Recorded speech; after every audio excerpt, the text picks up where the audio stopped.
मलाई 2 वा 2 भन्दा बढी रोको हाइटलाई एकैचोटि इन्क्रिज गर्नु छ।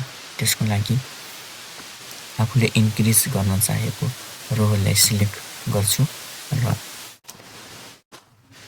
रोको हेडिङलाई इन्क्रिज गर्छु आफूले चाहे जतिको र अटोमेटिकली 2 वा 2 भन्दा बढी रोहरू इन्क्रिज हुनेछन्। यसै गरी नै यदि मलाई कोलमको वाइडलाई इन्क्रिज गर्नुपर्नेछ भनेपछि फेरि पनि आफूले चाहेको कोलमलाई सिलेक्ट गर्छु र फेरि कोलमको वाइडलाई इन्क्रिज गर्छु यसरी र सजिलै इन्क्रिज हुनेछ उतरै माउस ड्र्यागबाट। अर्को तरिका रहेको छ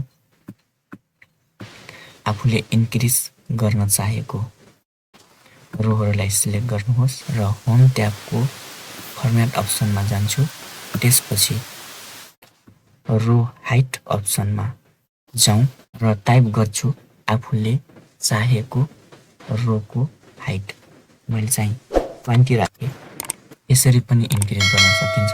यसै गरी नै मलाई कोलमको वाइडलाई पनि इन्क्रिज गर्नुपर्नेछ भनेपछि आफूले इन्क्रिज गर्न चाहेको कोलमलाई सिलेक्ट गर्छु र फेरि पनि होम ट्याबको फर्म्याट अप्सनमा कोलम वाइड अप्सनमा गइसकेपछि टाइप गर्छु कोलमको वाइडलाई।